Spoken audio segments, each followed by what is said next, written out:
E aí, galerinha do nono ano? Voltamos com nossa aula interativa de arte. E na continuidade, vamos para a aula 3. Para quem não me conhece, eu sou a professora Jaqueline Lemos e nós estamos começando a aula de hoje sobre encenação teatral, tá? Na continuidade das aulas anteriores, a gente já viu como que o teatro se transformou ao longo do tempo. Como que o teatro consegue se ressignificar, como que o teatro consegue se reconfigurar dentro dessa linguagem e como que nós vamos dialogando com isso, interagindo com isso, seja como atores, seja como público, certo? Então, vamos agora entender um pouco do universo da encenação teatral e das transformações vividas pela encenação teatral ao longo do tempo? Vem comigo. Mas para começar, você vai anotar alguns conceitos muito importantes. Primeiro, qual é o tema da aula de hoje? Nosso tema é encenação teatral. O objeto do nosso trabalho é o teatro. Já o conceito é o espaço teatral. O tema transversal que nós vamos abordar hoje é o da diversidade, enquanto a técnica são os elementos da encenação teatral. A habilidade é que você consiga compreender o que é a concepção teatral. Alguns pontos são fundamentais para que a gente compreenda essa abordagem. Primeira coisa, o que é uma criação autoral? Criação autoral é tudo aquilo que traz as marcas do próprio autor. É autoral porque quem está produzindo também é aquele que concebeu, que pensou, que criou. Já o proscênio é a parte de frente do espaço da cena, que separa a plateia do público. Você já foi a um teatro? Então, parou para pensar aí sobre o que é o proscênio? Quanto à biomecânica, biomecânica é a técnica de treinamento do ator desenvolvida por Meyerhold, que preza pelo movimento, ou seja, a construção da ação através do movimento do ator, do domínio físico, corporal desse ator. Uma das principais características do teatro contemporâneo é a multiplicidade. Hoje em dia, há uma grande variedade de maneiras de fazer teatro e de temas abordados nas peças, ocorrendo aí ao mesmo tempo em circuitos e produções de circulação bem diferentes uns dos outros. Isso é resultado de uma nova concepção em relação às formas de fazer teatro. A encenação teatral ou a direção teatral foi modificada completamente e modificou a prática do teatro. Agora, você sabe como? Você sabia, por exemplo, que a figura do diretor teatral ou do encenador, pelo menos essa figura como nós conhecemos hoje, ela nem existia no fazer teatral? O que havia era o ensaiador, alguém que organizava elementos na cena. Mas encenar é muito mais do que organizar elementos. Encenar insiste em criar um todo que seja coeso e que reúna os elementos que compõem e significam um espetáculo de maneira muito própria. Trata-se, portanto, de um trabalho de criação autoral, que vocês já sabem o que é. É importante que a gente visite um pouquinho mais sobre técnica e teatro. A palavra técnica tem origem grega e está relacionada a trabalhos manuais. Técnica significa maneira de fazer alguma coisa. Ela evoca uma intervenção no mundo de maneira direta e prática. Toda manifestação artística exige um domínio mínimo de execução técnica. A encenação teatral contemporânea é marcada pelo aprofundamento técnico de muitas das linguagens que compõem o todo de uma encenação. E que elementos são esses? Bem, nós temos a cenografia, o figurino, sonoplastia, iluminação, a interpretação teatral. No campo da interpretação teatral, foram muitas as técnicas de teatro e de especificidades completamente diferentes entre elas. Até aqui, até a terceira aula, nós já vimos, por exemplo, diferentes exemplos de técnicas naturalistas, nós já vimos como se encaminhou o teatro épico e como o público interage com esse teatro. Mas também já vimos, por exemplo, como que o distanciamento, que é uma técnica que pode interferir dentro da atuação do ator. Agora nós vamos conhecer um pouco mais sobre o trabalho de um outro pensador, de um outro criador, de um outro fazedor de teatro, que foi também um indivíduo que pensou tecnicamente o trabalho do ator. Nós estamos falando de Meyerhold. E Meyerhold, ele é reconhecido por um trabalho que foi chamado biomecânica. Mas por que biomecânica? Bem, em primeiro lugar, ele voltou a sua pesquisa para a técnica de atuação desses atores, com base em pesquisas que envolviam o corpo e a ciência. Ele inventou um método de treino para o ator que ele chamou de biomecânica e que nessa técnica eram os gestos, os movimentos que sempre surgem de um cálculo racional e não emocional, como por exemplo no teatro naturalista, que se pregava a ideia do ator agir pela emoção, do ator construir as suas ações físicas a partir da emoção. Meyerhold vai dizer que não, o caminho não é por aí, que o ator precisa ter aporte técnico e precisa ter controle e domínio do seu próprio corpo, que a partir desse domínio físico, a partir desse domínio corporal, é que ele é capaz de criar ações convincentes na construção de um personagem. Ele vai dizer que esses gestos e movimentos que surgiram, como eu disse, de um cálculo racional, ao contrário do movimento espontâneo, que é trabalhado pela emoção, vai dar muito mais segurança para esse ator e no desenvolvimento da sua técnica. Com essa técnica, ele buscou desenvolver nos atores uma consciência corporal, buscou desenvolver o domínio do movimento do corpo e também a compreensão por parte do ator de todas as suas reações físicas. Isso para quê? Para que os atores aprendessem a usar o próprio corpo com precisão e executando os seus gestos da forma mais plástica possível. Os adeptos da biomecânica têm que essa concepção de movimento e de base, de ritmo, é a forma com que o corpo deve se comportar no palco. Para Meyerhold, quem age em cena não é o personagem, mas o ator, consciente de seus atos, já que ali o que vai estar emprestado é o corpo dele, é o movimento dele, é a ação dele. Então esse ator não pode estar alheio ou mergulhado em emoções, quando na verdade o que ele vai emprestar é muito físico, é muito verdadeiro e é muito dele, que é o próprio corpo. Vocês conseguiram entender essa diferença? Então essa é mais uma das técnicas relacionadas à atuação teatral. Mas como a gente está falando de encenação teatral, é necessário que se diga que o espaço de atuação cênica, ou o espaço da encenação teatral, é o grande personagem dessa aula hoje. Por quê? Porque esse espaço e todos os questionamentos que se firmaram a partir do espaço cênico, esse espaço e como ele foi se transformando e se remodelando ao longo do tempo, é ele quem vai trazer para nós as novas possibilidades de encenação teatral. Um dos importantes questionamentos da encenação teatral contemporânea diz respeito ao palco, bem, especificamente ao palco italiano. Palco italiano é esse modelo de palco que a gente já está acostumado. Por exemplo, o palco do Arthur Azevedo, se você já viu, se você viu na nossa aula anterior, na aula 1, Teatro através dos tempos, nós temos lá a representação clara do que é o palco do Arthur Azevedo. E lá você vai perceber que a plateia ela está distante do público, certo? A plateia é o público. A plateia está distante do palco. Ela está ali em volta por uma caixa mágica, que é onde tudo acontece. E esse tudo tem a ver com os outros elementos e com as revoluções tecnológicas que a gente ainda vai abordar para que vocês entendam como eles se transformaram. Mas voltando, esse palco italiano, esse que já estamos acostumados, é onde a cena acontece. Por que a gente chama de caixa mágica? Por conta de tudo aquilo que a gente pode fazer com os elementos da encenação teatral.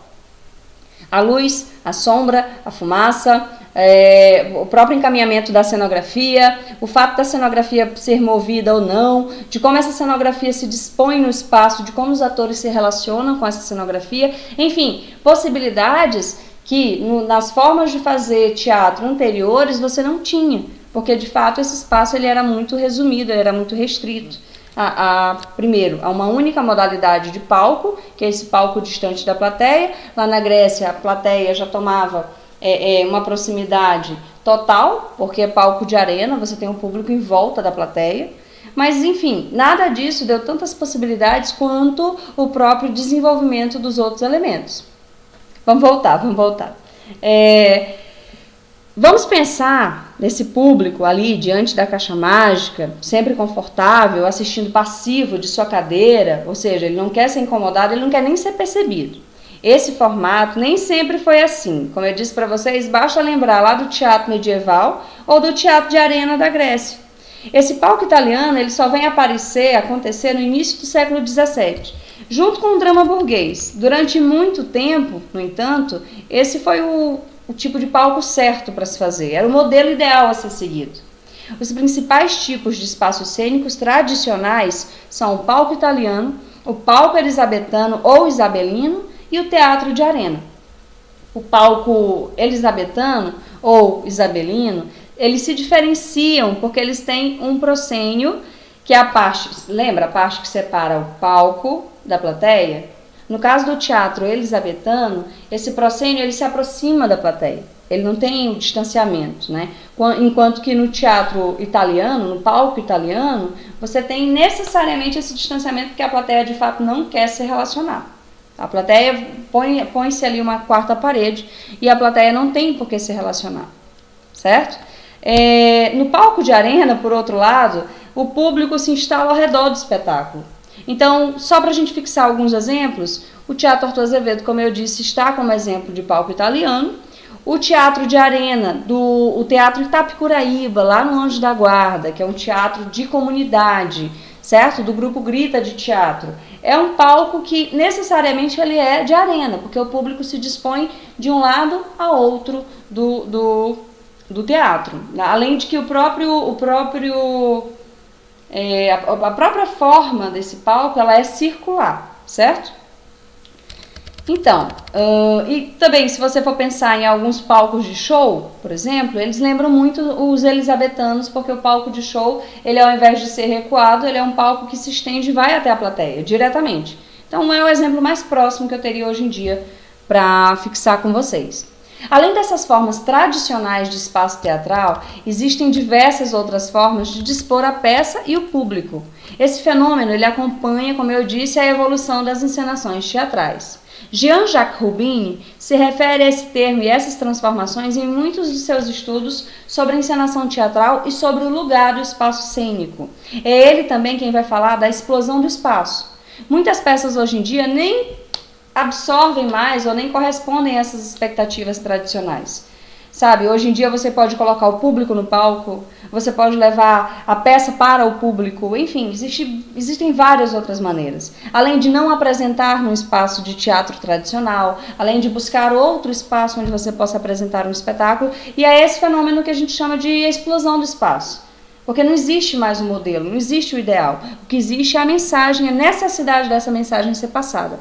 E aí, para que você consiga conquistar esse seu objetivo, você tem inúmeras técnicas. Hoje a gente aprendeu só mais uma, que é a técnica da biomecânica, mas que não é a única. Você tem inúmeras possibilidades. E também tem as técnicas da encenação que evoluem com o tempo, que podem te ajudar, na mesma medida, a transformar esse palco, a ressignificar esse espaço cênico, a encontrar outros espaços e outras possibilidades de encenação teatral.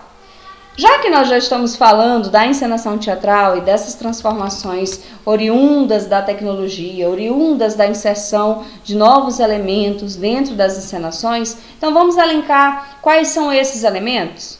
Nas encenações contemporâneas, a dramaturgia não ocupa mais o lugar de destaque que ela já ocupou no passado. Se você tiver alguma dúvida quanto a isso, visita a nossa aula 1, Teatro através do Tempo, para entender como se dava fazer teatral antes desse novo momento que a gente está tratando agora, certo?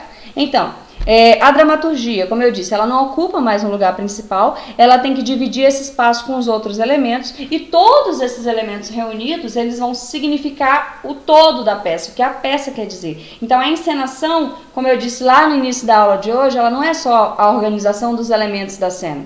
Ela é a organização dos discursos da cena, porque a luz conta uma história, porque a cenografia conta uma história, o figurino conta uma história, a sonoplastia conta uma história. E quem é o encenador? O encenador é o cara que vai juntar todas essas histórias e vai transformar numa única história sólida, capaz de transferir para você toda a mensagem que ele e o grupo necessitam passar. Compreenderam? Vamos em frente. Como eu disse, no teatro contemporâneo, a dramaturgia vai dar lugar à encenação. Assim, as escolhas da direção passam a ser o elemento organizador e estruturador de um trabalho cênico. Nesse processo, cada elemento cênico é dotado de um efeito e de um significado, que terá impacto em toda a peça. Assim, temos a linguagem da dramaturgia somada a linguagens da luz, do som, do figurino, do cenário, enfim, de tudo aquilo que comunica num espetáculo de teatro. Vamos elencar e classificar um por um, para que você não esqueça nunca mais quais são os elementos da encenação teatral, porque veja bem, essa não é o tipo de pergunta que cai numa prova de arte da professora blogueirinha. Essa pergunta despenca, tá? Vamos lá. Primeira coisa, hoje em dia, para você montar uma peça de teatro, você precisa de referências. Nenhum conteúdo está solto no mundo. Todo conteúdo ele está baseado em algo, alguém que já estudou, alguma coisa que já foi feita ou pensada através daquilo, referenciada com aquilo. Então, as referências, dentro das muitas áreas de atuação que o teatro permite, é um ponto fundamental de se trabalhar. O levantamento das informações acerca de determinado conteúdo que você pretende introduzir, abordar ou contemplar dentro da sua encenação teatral. Para além disso, você também tem o espaço da cenografia. A cenografia, ela ambienta o desenvolvimento cênico. A cenografia possibilita e até determina a movimentação do elenco e é feita também por elementos dos mais variados. O uso criativo desses materiais pode resultar em um cenário expressivo e estimulante. O importante é que os elementos escolhidos se articulem com cada cena. Isso para quê? Para orientar o público sobre a época, o tempo, o lugar, a classe, enfim, outros aspectos que são próprios daquela encenação. Nós também temos o figurino. Pare para pensar no figurino. Quando o público entra em contato com o figurino de um personagem, antes que esse personagem fale alguma coisa na peça, antes que ele diga qualquer palavra, o público já absorveu boa parte das informações desse personagem. E sabe por que isso se dá? Isso acontece porque o figurino é um elemento essencial da narrativa. Ele é símbolo, ele constitui relação entre o personagem e o contexto da peça. Não precisa também ser um figurino de época. Mesmo o figurino abstrato, ele cumpre essa função. O importante é que o figurino esteja coerente com o conceito proposto pela encenação. Já a iluminação é responsável por determinar os novos caminhos para a teatralidade contemporânea. Com o advento da luz elétrica, as possibilidades de montar uma peça mudaram completamente. Imaginem que antes do advento da luz elétrica, o tipo de fazer teatral que nós tínhamos era a própria luz natural. Óbvio que lá na aula 1 você vai perceber que o uso da luz natural limitou em alguns aspectos e até estendeu a montagem de uma peça, porque você dependia de determinada iluminação A ou B, e aí é esperar o sol, né? Mesmo, literalmente. Mas aí aconteceu o advento da luz elétrica e essas possibilidades elas se ampliaram. As fontes de luz são variadas. Nós temos no teatro tradicional os refletores, mas também temos lanternas, celulares, lâmpadas, abajur e até mesmo velas e lamparinas. O posicionamento da luz também é determinante para a composição de uma cena. Ora, uma luz contrária ao ator gera um efeito completamente diferente daquele gerado numa luz frontal. Então, o posicionamento dessa luz também vai modificar o efeito que você produz na cena. É por isso que a luz se tornou uma coisa tão importante. A iluminação, ela também serve, no caso das peças naturalistas, elas servem para despertar determinadas emoções em você. Você tem uma luz que pode te trazer medo, você tem uma luz que pode te trazer alegria, satisfação. E isso é simbologia, quando essas luzes, quando essas cores, porque não é só a luz, mas a cor que está sendo incidida a partir daquela luz, elas também vão ter um significado e elas também vão ter um retorno dentro do teu sentimento, daquilo que você está fruindo daquela peça, daquilo que você está experimentando ao assistir aquele espetáculo. Mas pensa que parou por aí? Parou ainda não, a gente também conta com a sonoplastia. As pessoas confundem sonoplastia com trilha sonora. A trilha sonora faz parte da sonoplastia, mas ela não morre aí. Até porque sonoplastia é todo e qualquer som que faça parte de uma peça. Se numa peça alguém vai bater numa porta e essa porta precisa ser aberta para que a peça continue, então esse som tem que constar na peça. E se ele está na peça, ele é sonoplastia. Toda peça tem uma paisagem sonora. A sonoplastia reúne os sons que compõem o espetáculo e não apenas a sua trilha sonora. Esses sons ajudam a compor o ambiente e a dar expressividade à cena. Efeitos sonoros podem ser passos, campainhas, freadas, batidas, numa porta, por exemplo, como eu acabei de dizer. Enfim, também podemos ter as músicas que marcam episódios específicos, eventos específicos de uma peça. Nesse caso, sim, você pode chamar de uma trilha sonora, que também é sonoplastia. E a encenação de teatro no Brasil? Será que tem alguma coisa muito nossa que a gente possa aqui destacar? Temos sim. Aqui no Brasil, o grande marco para a encenação moderna foi a encenação de Vestido de Noiva, uma peça de autoria de Nelson Rodrigues que estreou no Rio de Janeiro em 1943. Essa peça ela é considerada a primeira encenação moderna brasileira. E o diferencial dessa encenação é o exemplo de explosão de espaço.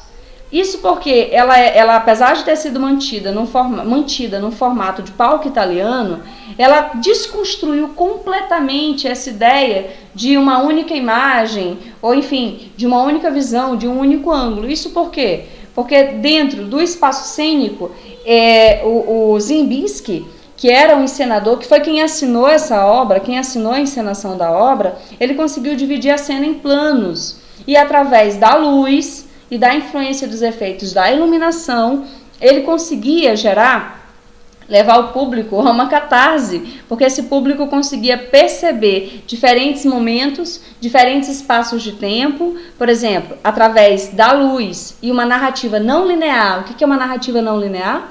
É uma narrativa que não segue aquela lógica básica de começo, meio e fim. Não, numa narrativa não linear, você pode ir para a última cena, depois vem para o meio, volta para o começo, retorna para o fim, ou seja, o vestido de noiva, ele tinha essa característica, isso dentro da dramaturgia escrita, estava posto para ser assim. Mas como era que você ia trazer isso para a cena? Como é que você ia trazer essa indicação de tempo e de dramaturgia não linear, onde as cenas não aconteciam de forma contínua? Como é que você ia trazer isso para a encenação? O Ziembinski, que é esse artista polonês, mas que é radicado no Brasil, né, ele acreditou que era através dos diversos planos e, claro, utilizando ali alguns recursos próprios da iluminação. Para trabalhar com o quê? Para trabalhar e para confundir o público através de flashes com a relação de memória, imaginação, passado e presente. A bem da verdade, essa peça ela articulou elementos do simbolismo e também assuntos do cotidiano carioca. Sua assinatura, como eu disse, é do Ziembinski, que era polonês e é radicado aqui no Brasil.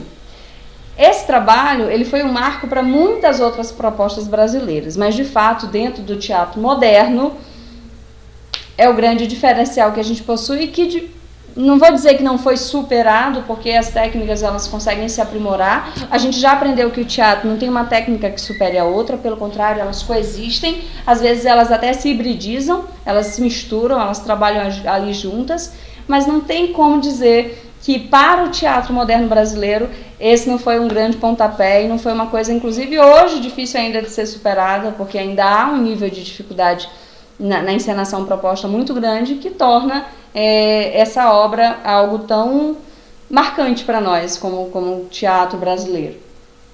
Mas e o Maranhão, gente? O que a gente tem aqui de especial, de diferenciado a nível de encenação teatral que foi produzido aqui no Maranhão e que é genuinamente nosso?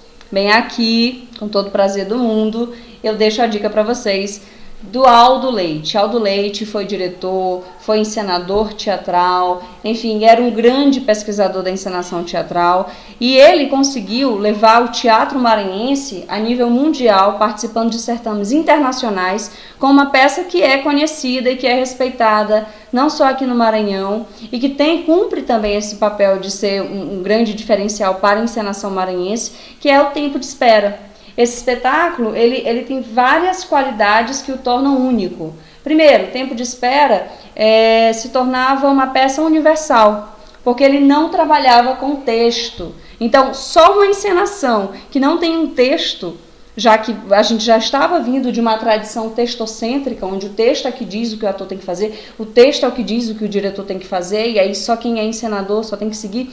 O Tempo de Espera, ele tem um roteiro de uma história que pode se passar em qualquer lugar do mundo e que conta uma realidade muito nossa, de uma família maranhense.